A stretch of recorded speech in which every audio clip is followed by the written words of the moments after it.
Now, I know what you're probably thinking. I'm from Gary, Indiana. There's some good in the land over there. Thank you. I'm a good representative. I moved here 2 years ago in Fort Wayne, and I'm still trying to understand how I feel about Fort Wayne. Quite honestly. Well, we've been living here all our lives. That makes me feel comfortable right there. Okay, good. People seem good, quite different, but you good. I myself was the only child. I am a mother. I am a mother of 3 lovely, fine boys. If you just look at them, you can imagine how they look. Awesome. 17, 15, and 10. And I've been writing for a while. What inspired me to write is, well, I was my mom on the kid. Something like, you know, what this competition that I got to compete against just walked away. Yeah, he left me with something great. But anyway, I was on the kid, and I had my little sneaky ways and deviousness. And so, since I didn't have a lot of friends, and all I had was my mom, I didn't want to tell mommy everything, so writing was my way of escape, pretty much. Then I didn't really want her to know how I really feel about some things because, you know, I grew up in that church perspective. And the church girl had to be a certain way. So, after realizing that, as I got older, I started writing when I was 16, 17, but as I grew older, I started realizing that life happens. And sometimes life don't get your permission to change. Most of the time, it don't. I started experiencing things of my own, different struggles, different hard times, different trials, different adversity, different challenges, different calamities, different relationships, and some odd experience with intimate relationships. But nevertheless, that's how I came about to writing. And I went to church for a normal fashion because that was just the right thing to do. That's what everybody else was doing. Well, one day I opened my Bible and I really started reading it from my own understanding and realized, some of this can apply to me and it can probably help me change some things about me. So I started looking at my improvements, things that I need to change. And I know I'm not the only one that sometimes like to blame others because it's comfortable to blame others because it keeps you from looking at yourself. So that's how I came about all this book called To Be Free. My goal for To Be Free is to be free, and I still ain't free because I ain't perfect. I'll probably never get to being perfect, but I'm still not free. I still have some challenges, even now. But the purpose of my book is to inspire someone that no matter what you go through, no matter how tense it feels, no matter how bad it gets, that you can make it. I'm a survivor. And I tell myself every day, I have to encourage myself, I am a survivor. Everybody in this room is a survivor. Because your yesterday ain't like today. And your tomorrow ain't going to be what it was today. So that's pretty much about to be free. So let's get started. The first poem I'm going to read is A Godly Woman. And A Godly Woman stems from my own understanding. It's Christian spiritual understanding from reading the Bible. We all strive. We all are women, and it's just important that you don't be any type of woman, but you be what God originally set you out and designed you to be, and that you form yourself into the total work that He needs you to be. So, a godly woman is like a Rubik's Cube. She's very dimensional. Her appearance is as to a rose. She's beautiful and very essential. Her focus is God and her home. Here's a woman who's not concerned by every circumstance that could go wrong. A godly woman knows what she wants. She knows who she is. She knows where she's going, and she's not afraid of where she's been. A godly woman has confidence, ambition, aim, and poise. She doesn't desire possession. She needs position, quality time, and much deserved attention. A godly woman is never inferior to the affections of this life. She plants godly seeds, and by the heart of man she is deeply cherished.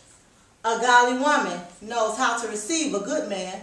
She knows that he's her treasure. She's the key. The two make one when walking hand in hand. She'll never disrespect them, give them noise, or cause them pain.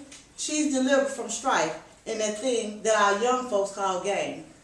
So, men, keep in mind, a godly woman has distinction. It's more than your financial and material potential. And as cool as you are, a godly woman doesn't need the world's approval to feel like a star. A godly woman is a voice that speaks for itself. Just listen, for music is her heart, and she's an eloquent expression of God's work of art. This is a godly woman made in the image and the glory of God. The next poem I'm about to read is If, and we all have if days. Sometimes we make mistakes in life and we don't oftentimes realize that our mistakes doesn't define who we are. They just a mere reflection for us to look back as we get to where God intends for us to go.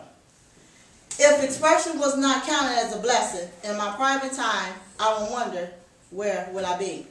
If every time I rushed out to God and He was not there, could blind eyes see?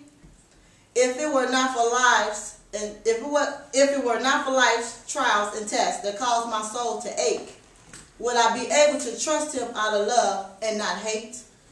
If I did not experience the prosperity of a life without sin, would I appreciate the places I have been? If was worth millions, I would be rich. I have material things, but it wouldn't cure my itch. So, no longer is if a challenge, because it is off my spirit that I feed. I know where I'm going. I'm following Christ as He leads. Right.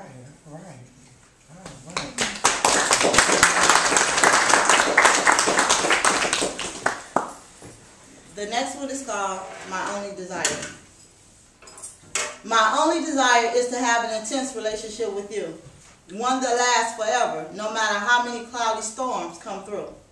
Father, I want every day to be like the first day we met. I want our conversation to be ongoing and full of no regret. I want your love to overflow and empower me. This is my only desire. Lord, no matter how big or small my problems, you said there's nothing you can't repair.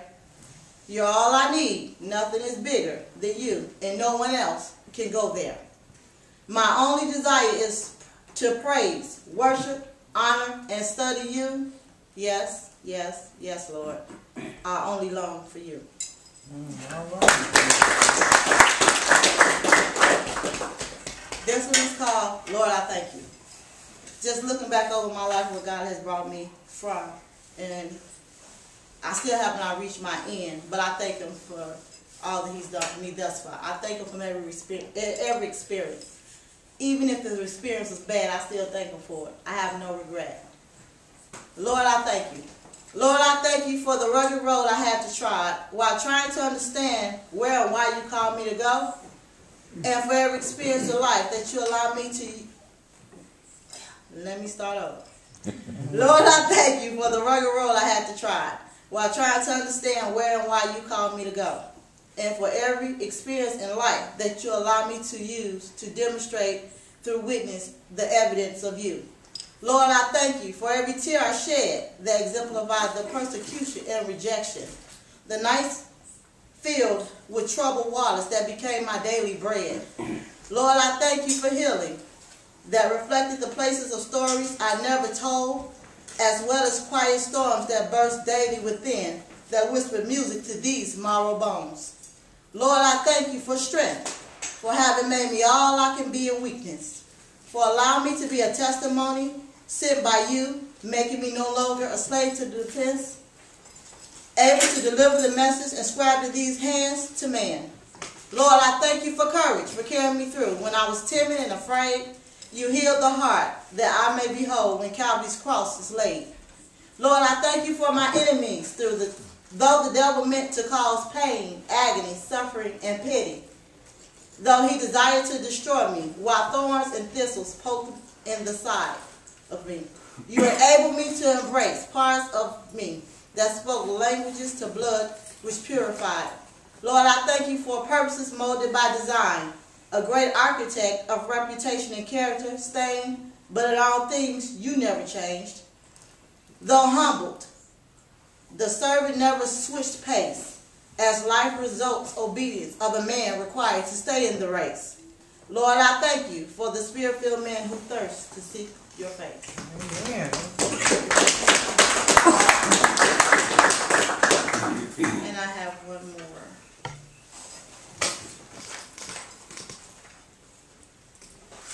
Empty me of me. Amen. Empty me of me. Right. At one point in my life, I had to be empty of pride. Because I grew up only child, and all I knew was, I saw from my mom raising me that, you know, I'm supposed to be independent. If I suffered, if I struggled, I had the idea and the face that I didn't want nobody to see what I was going through. So I thought if I just push everybody aside, push them away from me, it was easier for me to cope with it. No one would see me.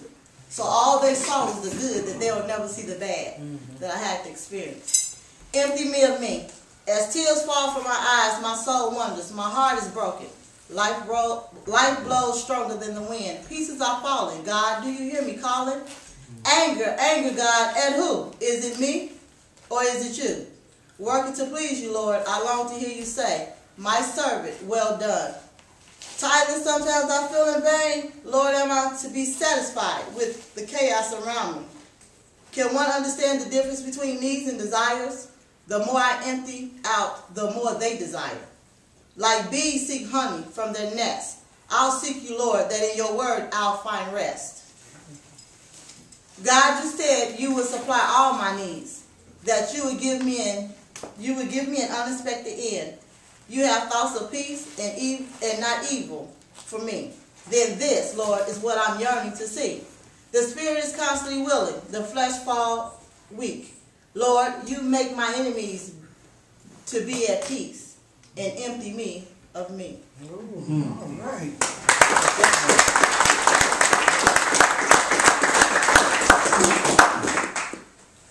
That is it. My books are available for sale. I didn't read all the selections in the book, simply because my goal is I hope that you will purchase it and you can just hear my relationship with God, and then you incorporate it into something you experience, because we all have an experience, we all have a testimony, we all got a story, and that you just let God minister to you through my words, through my voice. And the book is $12 for one, and I do have a sale which is 2 for $20. But there are gifts for the first 4 people that actually purchase the book. You'll get a gift, and I just want to say thank you for you guys' support in advance. Thank you for allowing me to come and just be on your platform. It's a blessing. I take no opportunity for granted. You know, we don't know where we're going. We don't know why we do what we do. But in the end, it soon will be revealed. So.